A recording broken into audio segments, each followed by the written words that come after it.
rivers of Sarawak are slowly being destroyed. What's being done? What are the efforts that are being made to save the rivers? My guests tonight will share their thoughts on this question.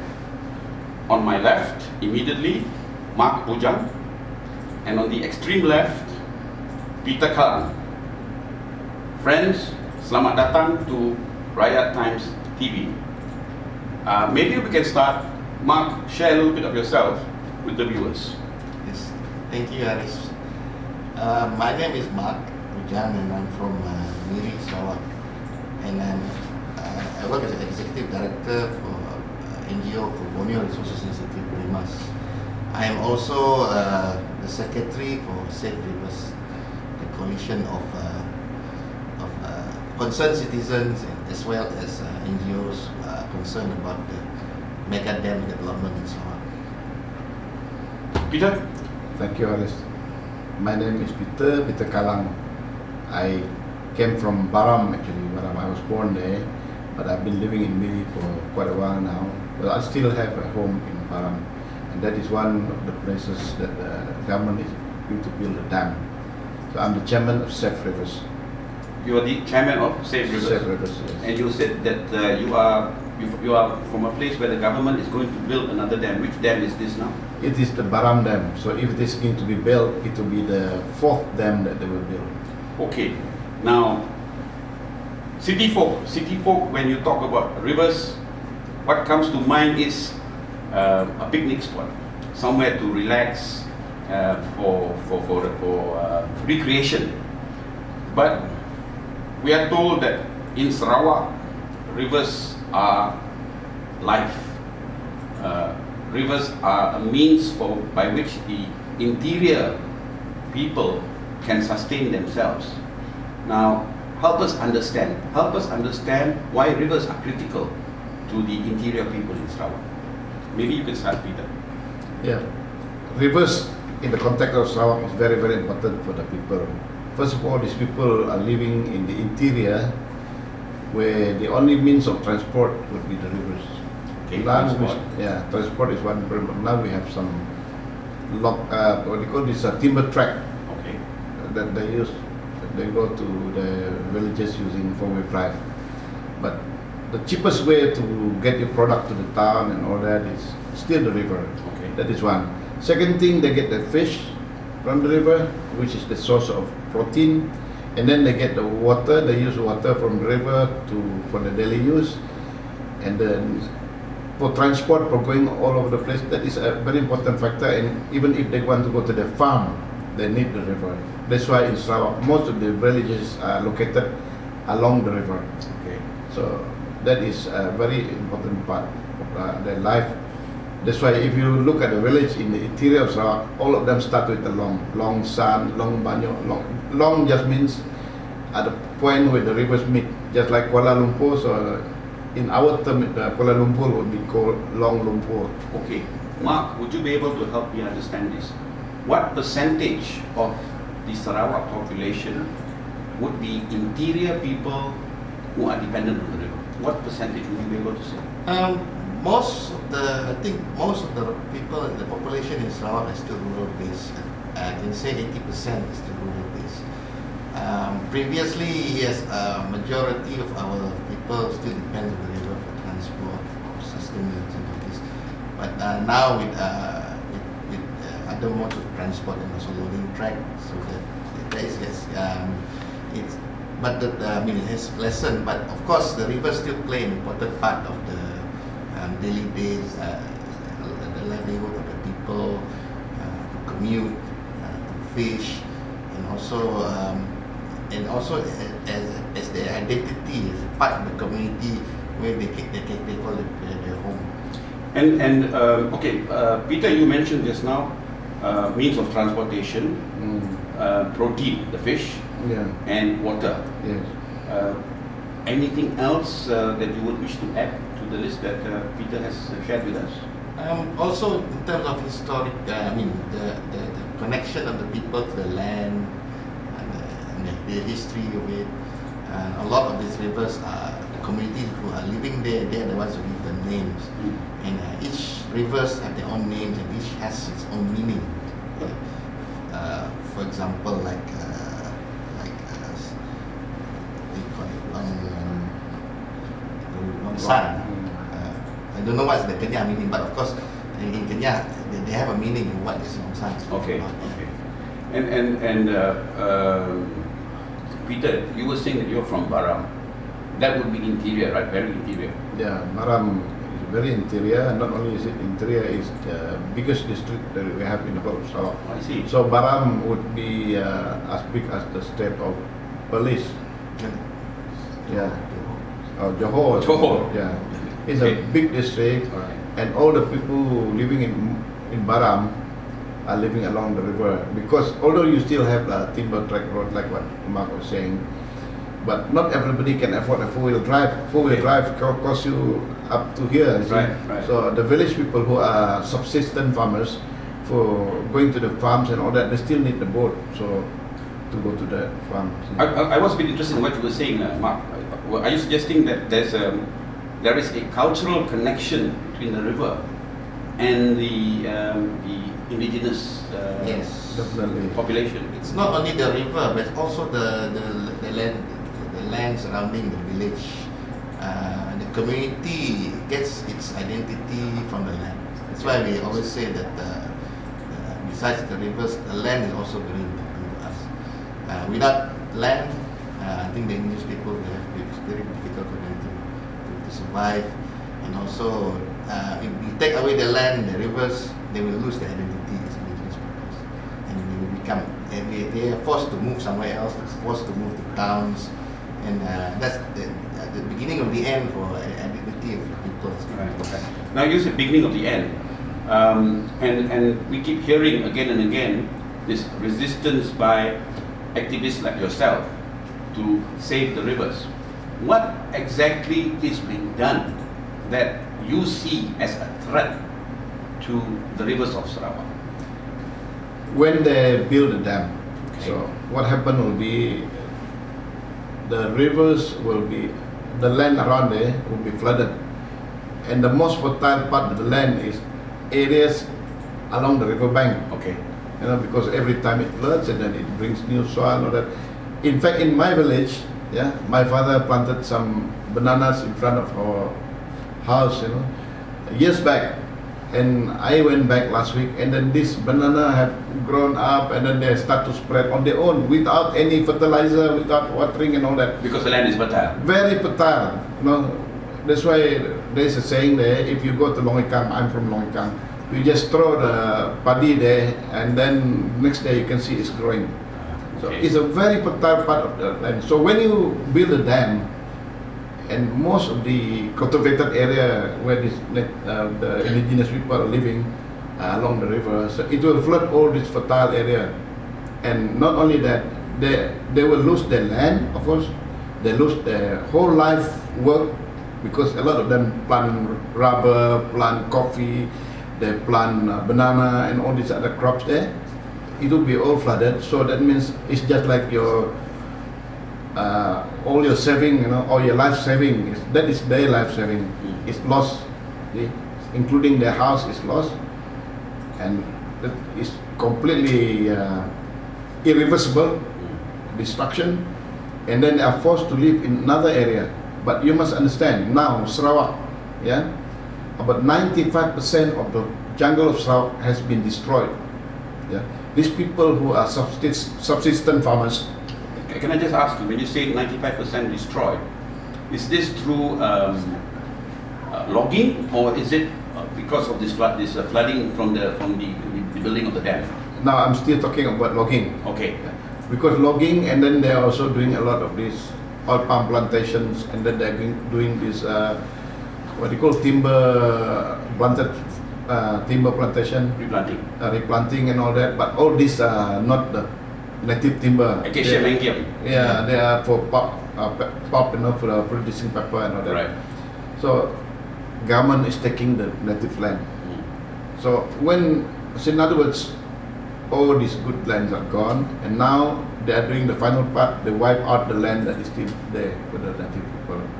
So that's why what is happening is really life-threatening.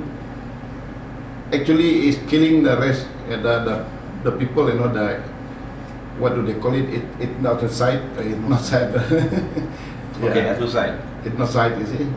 So, because what happened now, they are forced to go into a resettlement area where they are, from our past experience in Bakun, they are given 3 acres of land. And then those 3 acres of land are land which are not good for farming. A lot of them are rocky land, sandy land and all that. They just, what the government does is they just draw a map and then they say this is your land, this is your land. And then when you go and see that the land is not suitable. Yeah, it's not fertile, it's not good for farming. And not only that, these people, if you are a subsistence farmer, you plant all the things that you need. Example, if you need corn, you plant corn, you plant paddy, you plant all this, what they call vegetable and all that, what you need, durian and all that. For your own consumption? For your own consumption, yeah. But they do plant cash crops a bit for buying things that they may require. So, if you have 3 acres of land, it's not possible to do that. But Peter, Mark, I assume, Mark, that you also share Peter's view. There will be those who will say that this is progress and it is inevitable that in any event there is compensation given for land that is taken, and that even as you protest, that there will be Sarawakians who see this as progress. How do you respond to this kind? Mark? Yeah, a lot of people say this is development. In fact, the proponents or supporters of the dam, they are also campaigning heavily, I can say, to the masses, saying that this is going to bring progress to Sarawak. But we have seen examples where, I'm not only talking about dams, during the logging time, and they're also saying that logging is the way forward for Sarawak. It's going to bring progress, it's going to bring development in the rural communities. But what we have seen for more than 20 years now, the rural communities are still, as they are, maybe a bit of improvement, but they are just like what they are 20 years ago. And then they said they are going to be prosperous if there's going to be logging, but the only people who became rich because of logging is those who are in power or those who are connected to them. Those who are given the concessions. Yes. And then you have this. Then next came plantation. They are saying that to bring progress and development to Sarawak, we need to open up more lands in the interior to plant oil palm or plant acacia mangrove and all these things. And for the last 10 years, we have seen there's a lot of land grabbing going on. Okay. Yeah. So instead of the indigenous peoples who are the ones that is owning the land, looking after the land is being alienated to big companies, and then the indigenous peoples are just being left or being sidelined, or they're just being made as laborers in the plantation company. And now you have dams. The dam is going to wipe out the whole of, it's going to flood the whole territory, wipe out the whole area, and these people are going to be forced to be relocated. And we have seen all these,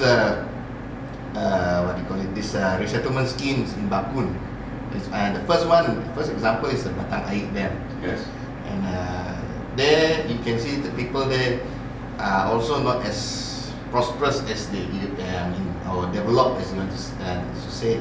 And also people in Bakun, you hear a lot of problems there. People, like what Peter said, they only got 3 acres of land. There's a lot of poverty going on.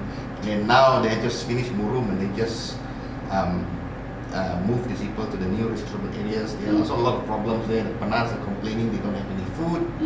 And they are doing the same for Baram. And there are a few other dams that are going to plan.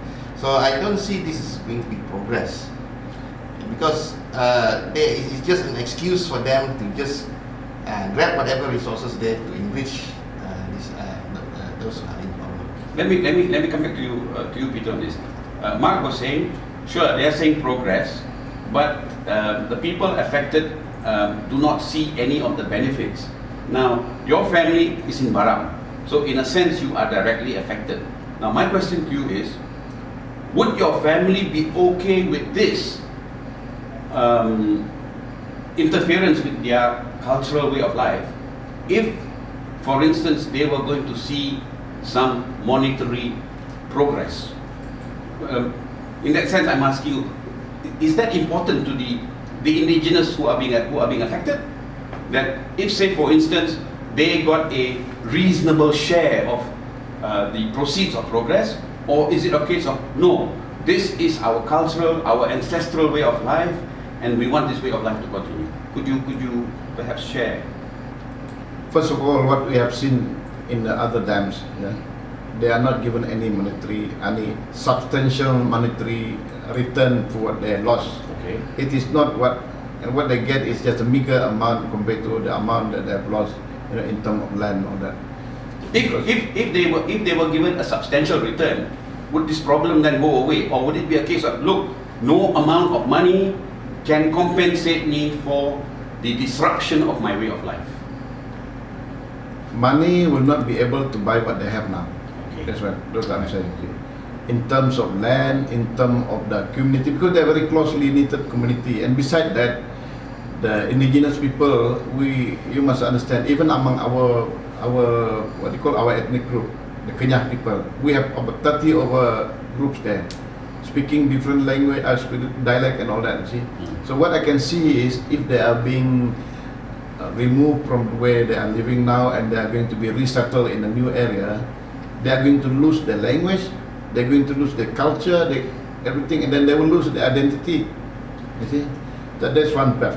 Another part is, if you look at what the government is giving them, that in terms of land, what they're living now is native customary right land. Right. In other words, that land belongs to them, and the government, they don't have to pay land rent, for example. It is there is no limit to the number of years that they own it. They can hand it over to the grandchildren and all that.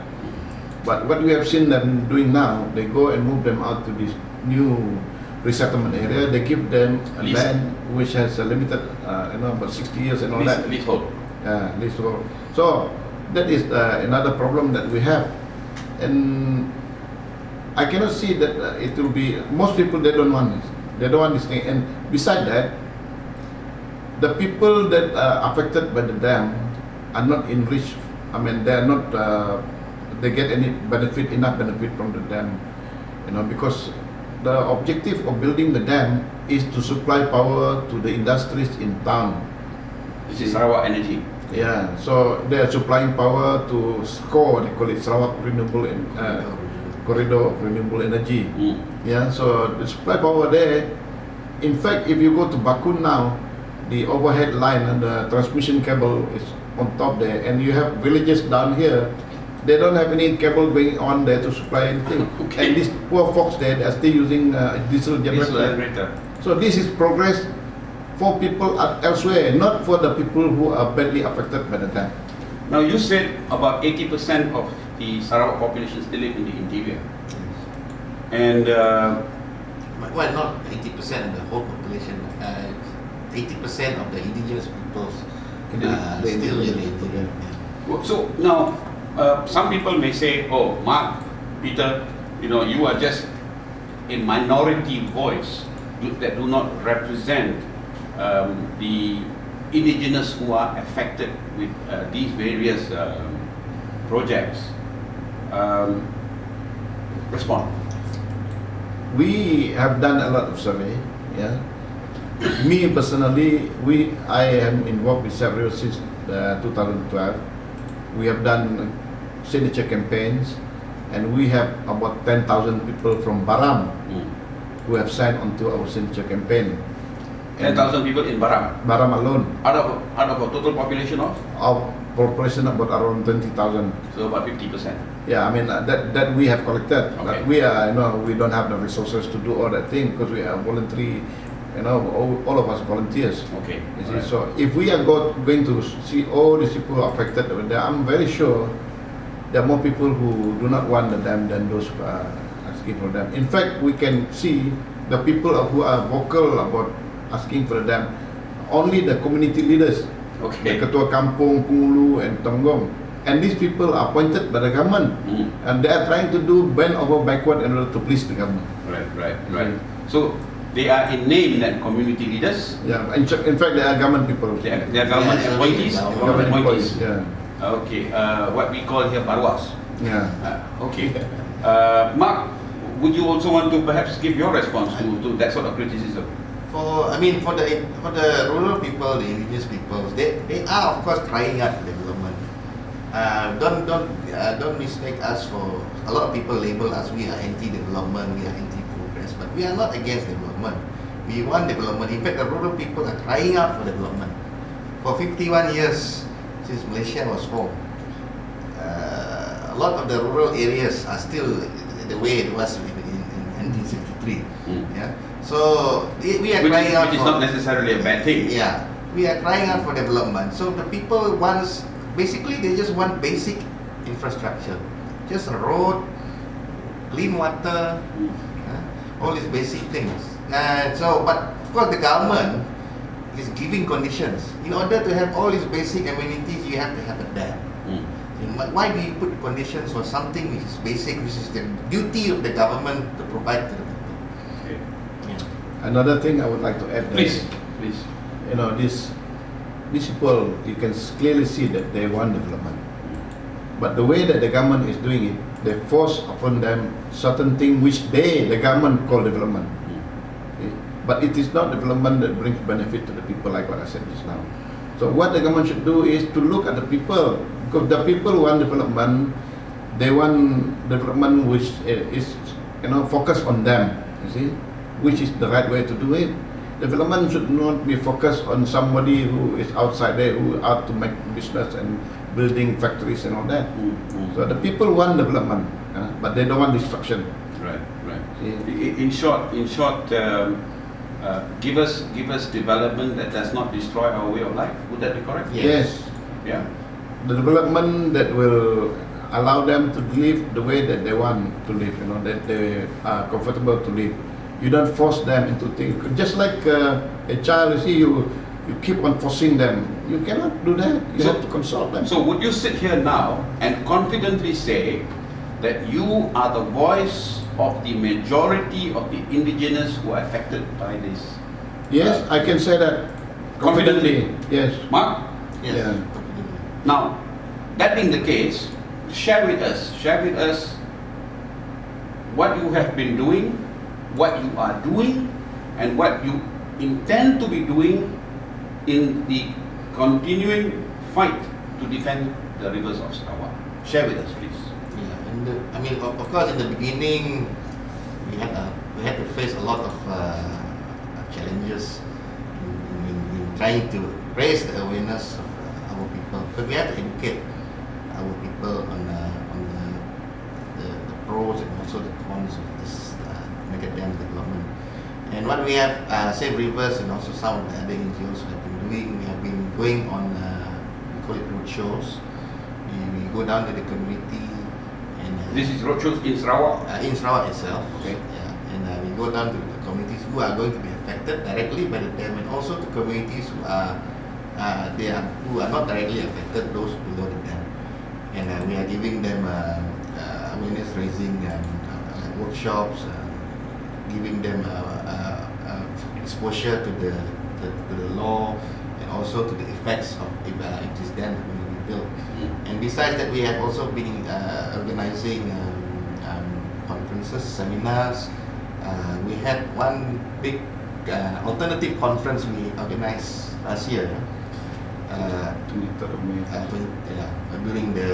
Because in Kuching last year they had this International Hydropower Association conference, Okay. and all these big major players of the dam industries are there in Kuching. So in order to bring our message across, we had an alternative conference. And we called some of the delegates of the conference, of the IHA conference, to come, and we also called communities as well to come to the conference. And besides that, we also did some activities with the community. And in fact, currently now there are two in Baram. There are two blockades going on, and we also conducted activities with the communities. side. So your involvement is largely on educating. Yeah, and I think Peter can also share with what he has been doing. Yeah, I was reading somewhere, Peter, you've taken your fight to an international level. Yeah, what we have done is like what Mark was saying. We share the information that we have with the people affected by the dam, we educate them, and then second, we do publicity nationwide. In Sarawak, we have done it. We have done it here in Semenanjung. When was that in Semenanjung? Last year, 2012, in Semenanjung here, we were there in Parliament. We were in Parliament. I was there with you in Parliament. Yeah, you were there. But before that, we brought a group of dancers and all that. No? Yes. We went all the way to Penang to tell them about the dam. So that is the national campaign. And then, yeah, we joined the Green Walk. Yes. And then we were in Parliament. In fact, we went to Parliament twice. I see. Okay. Twice. And then after that, I was in Australia because one of the major players in construction of the dam in Bakun was an Australian company called Hydro Tasmania. Okay. And we found out that Hydro Tasmania seconded the men to Sarawak Energy to do the planning and all that, the engineering before the construction of the dam. So we went there because Hydro Tasmania and government company, we went campaign there. We managed to kick Hydro Tasmania out. We really make them malu, put them to shame in Australia because they claim that they are green energy. Okay. And then say you're green here but you're dirty in Sarawak. You shame them. Yeah, so they pull out now. So I'm just back from last May. I was in Switzerland. Okay. In Switzerland, there is a company IBB who supply starters and all circuit breakers and all that for the dam, for the control. We campaigned there and they said they are going to review the business with Malaysia. And I was also there with a group of people in Norway. I read about that, yes, in Norway. We went to see a company called No Consult because they have here is No Sindan Mahat or something like that in Sarawak. They are doing the design now. After we kick the Tasmanian out, now the Norwegian are in.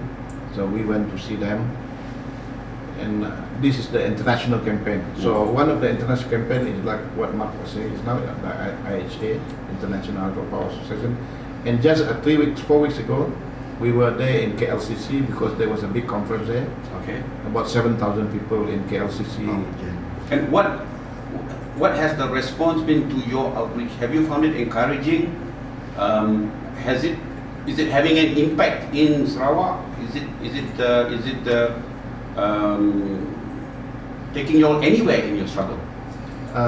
It has an impact on the people who are affected by the dam because when they saw what we are doing, they encouraged because you must know that these people are rural people. They have this whole mentality of that the government is always right. The government don't go up against the government. Yeah, because they are looking after our interests. So we point out all these things to them. Now they are daring to speak up. See, now we have, like Mark was saying, now 2 blockades. These are manned by the people of the area. We are not doing anything. We just support them, but they are doing the manning. Right. And not only that, they last December, on the 10th of December, is the Human Rights Day. Yes. And for the first time in history of these rural people in Sarawak, I think the blockade people went to these villages where the headman who support the dam. Right. They did demonstration in front of the headman houses, in I think 5 houses. Right. So that is the first time that I think they have this demonstration in the village. How frequently do you have these blockades? The blockade has been on. We are going to celebrate the 1 year anniversary on the 23rd of October. So it's a permanent blockade. Yeah. And We have people there on. any violence? Any violence? There is no violence, but we have chased them 2 times already since we set up the blockade. Okay. They tried to come in and then they did a lot of things. They threatened us. They gave us letters to warn us. Who is they? When you say they, I'm talking about the government and the Sarawak Energy. Sarawak Energy. So the forest director of forest of Sarawak sent us a letter asking us to move because these people are extracting timber and they have timber license. So we pointed out to them that according to the Sarawak Forestry Ordinance, if you go and cut timber on the recutting, the re-entry, you need EIA, environmental impact assessment, Yes. which you don't have. Mm. And beside that, the Longhouse people are not consulted because this is native customary land, That's right. and the people are complaining. So we told them, and then we made a police report. We went complain him to MACC, Malaysian Anti-Corruption Commission, Mm. because he give license to people to cut the timber without the proper procedure. We think that there is some hanky-panky going on. Mm. So since then, he has not touched us. Okay. Just to add to that one, talking about the MACC, we have also lodged a few reports to the MACC, Yeah. and also on report against the CEO of Sarawak Energy, Mr. Tonstein shortly. Mm. So because he awarded contracts directly to companies which are either connected to the former Chief Minister, who is now is the governor, or owned by the Chief Minister's sons and the family members. So, but until today, we haven't got any sort of action from the MACC. You know, as a fellow activist myself here, I look at what you two are doing, and it looks like you are fighting a Herculean battle. Yeah. So I want to just ask you to share what keeps you going. For me, it is they are attacking me personally, my family, my Kenyah people, my Kayan people, my Penan people. Your life. Yeah, our life. And so how is it that I'm going to stand up whatever happened? Like it or not, I have to stand up. So that is why we do it. And then to go back to your former question about this, how do I know I'm affected? In fact, when we did the blockade, they were starting to build the road, extracting the rocks for building the dam, doing the geological study on the rocks below, so they were already progressing in construction. But since the blockade, they have stopped. This is 1 year that stopped, so it's effective that way in dealing. Okay. And then we have sued them Mm. for doing work without EIA and for entering into native customary land. So that is ongoing, and then they have sued us because they say we delay the work because we destroy the equipment. What keeps you going, Mark? Me, because I am an indigenous person myself, I am in Iban. Even though I'm not directly, I'm not from Baram, I'm not directly affected. But of course, it pains to see that the indigenous people, our people, are all being oppressed. Yeah, and then, as you said, it's a Herculean battle, but nobody wants to do it. Right.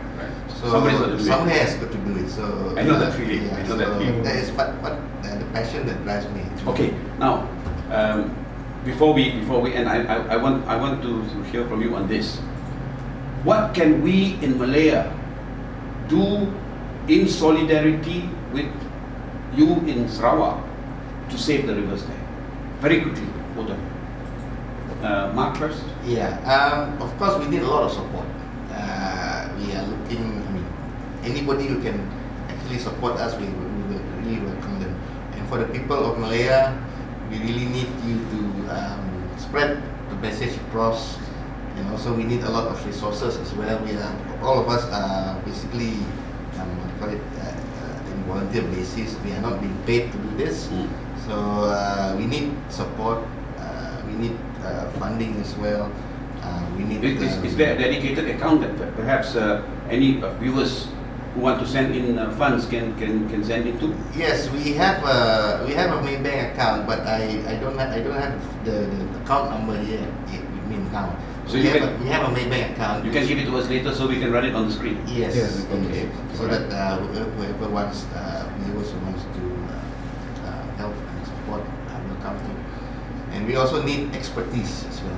Okay, resources that includes expertise, I suppose funding. And then in terms of like there's always this counter argument, like what you said, this is progress, but of course we want to have some an expert to talk about the bad effects of the dams and what is going to affect the economy of the country, the economy of the state, the economy of the country. So we need so-called experts to support us on this as well. Peter, very quickly. Running out of time. One of the things that we really need is, of course, money. Money is very important because transport is very expensive. we use four-wheel drive to go to into there. It costs a lot of money. Second thing is we need a lot of pressure on the state government. Yeah, if we can impose that pressure together, the people from Malaya, the people from Sabah, the people from Sabah itself, and I'm looking at the international pressure to show the Trump government that they are, killing the duck with the golden egg. Right. Yeah, there are other ways of development, not necessarily the dam. That is very important as well. We need also a lot of publicity because the mainline media, they don't want to publish us. Right. And then the politician, that is the funny thing about this thing. Some politicians seem to be dedicated for the dam. They just criticize the NGO, criticize all sorts of people who are against the dam. So we don't have any means of make this public because they don't want to publish what we are saying. Okay. So Let me first solve your last problem, matter of publicity. You now have Rakyat Times. That will help you on that. Please keep us informed of your upcoming events, and we will certainly be the first to give you the publicity. Number two, if you can let us have the bank account details. Before I came here, I was alerted by the